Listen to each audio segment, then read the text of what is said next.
d'un homme qui n'est pas libre a été absolument hors limite.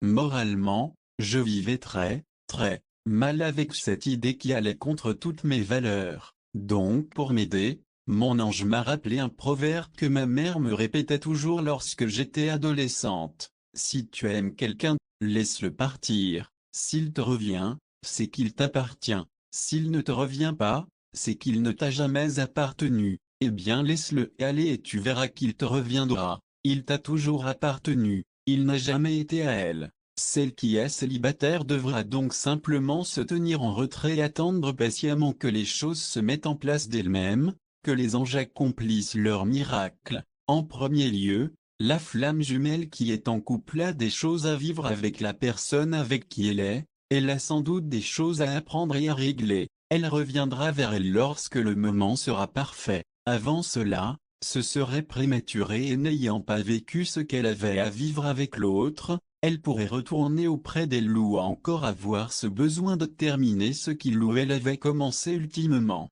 Il lui faudra d'ailleurs comprendre que son âme jumelle vit la situation tout aussi difficilement qu'elle, seulement différemment. Elle est avec quelqu'un qu'elle réalise de plus en plus ne plus aimer. Elle cherchera à nier ses sentiments, mais ils seront là malgré tout. Et le fait de serrer quelqu'un d'autre dans ses bras deviendra incroyablement pénible. Viendra un moment où il lui sera devenu difficile de lui dire je t'aime, parce qu'elle saura que c'est faux. Elle aussi s'imaginera sans doute que toute cette histoire d'âme jumelle est dans sa tête.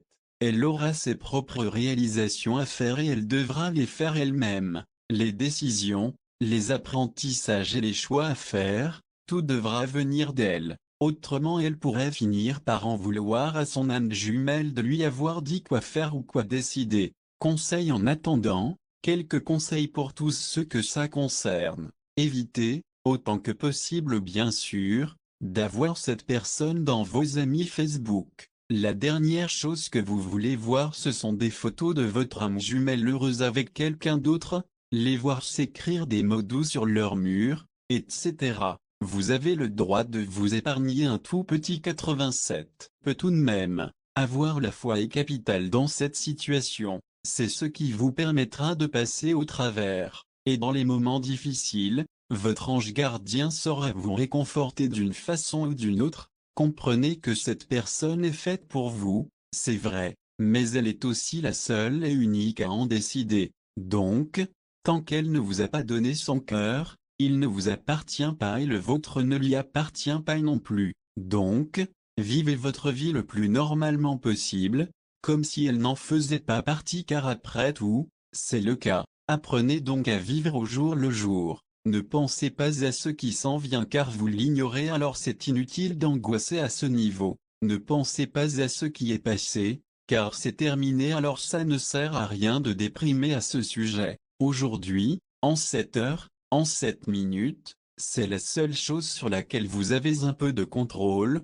le présent. Sachez qu'il est possible que cette personne vous aime d'un amour profond, sincère et infini, mais qu'il ait aussi beaucoup d'affection pour la personne avec qui il est en ce moment et avec qui il partage sans doute d'agréables souvenirs. Cela ne change rien à votre destin ni au fait qu'un jour vous serez la seule et unique personne pour elle. Lorsque vous croisez cette personne, ou peut-être même son ou sa conjointe, souriez malgré tout. Feindre aimer cette situation est bien sûr inutile, ce n'est pas ce qui vous est demandé non plus. En fait, il s'agit d'accepter ce qui est, d'avoir confiance en lui comme en vous, et de lui démontrer ainsi que ça va, que vous ne lui mettez aucune pression, ni ne posez aucun ultimatum et que vous ne cherchez pas à le faire sentir coupable de vous faire souffrir. En résumé, vous faites passer ses besoins avant les vôtres. Cela ne veut pas dire de vous oublier et de ne pas vous respecter,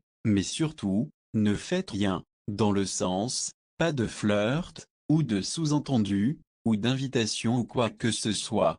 Comme je le disais plus haut, vous ne voulez pas être responsable de leur rupture et vous ne voulez pas être impliqué dans une relation aussi nocive que celle-là. Si cette personne vous appartient, alors elle vous reviendra tout naturellement et vous n'aurez rien à faire pour cela. Sinon, vous n'aurez pas sur la conscience d'avoir brisé un ménage et le bonheur de quelqu'un. Le jour venu, Vous pourrez regarder fièrement en arrière en sachant que